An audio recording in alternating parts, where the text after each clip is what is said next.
السلام علیکم میرے دوستو، آج میں آپ کو حضور علیہ السلام کی صفات میں سے ایک اہم صفت کریم کے بارے میں بتانا چاہتا ہوں۔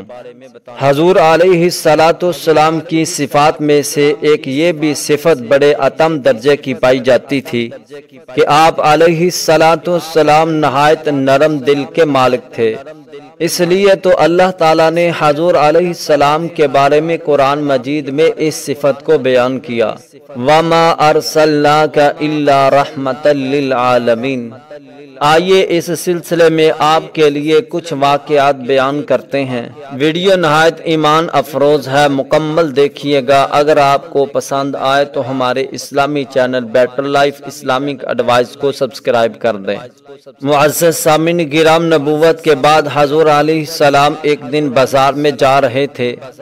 ایک عورت جو نہایت بوڑھی تھی، لکڑیوں کی گٹھڑی اٹھائے بڑی مشکل سے چل رہی تھی۔ حضور علیہ السلام نے آگے بڑھ کر وہ گٹھڑی اٹھائی اور ساتھ چل رہے تھے۔ تو اس بوڑھی عورت نے کہا کہ مکے میں ایک محمد صلی اللہ علیہ وسلم نامی جادوگر آیا ہے۔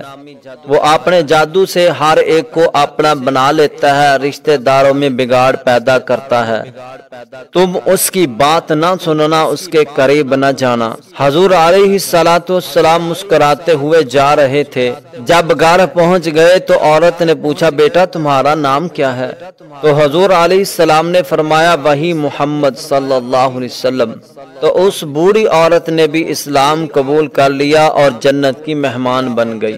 اسی طرح حضور علیہ السلام کی بیٹی زینب مدینے سے آ رہی تھی تو راستے میں دشمن محمد صلی اللہ علیہ وسلم حبار بن اسود نے خنجر مار کر زخمی کر دیا، جس کی وجہ سے حضرت زینب رضی اللہ تعالی عنہا جان بر نہ ہو سکی اور اپنے خالق حقیقی سے جا ملی۔ تو حضور علیہ السلام نے قتل کا حکم دے دیا۔ یہ چھپتا چھپاتا حضور علیہ السلام کے پاس آ کر کہا کہ حضور، میں حبار بن اسود ہوں، تمہاری بیٹی کا قاتل ہوں، مجھے معاف کر دیجئے گا۔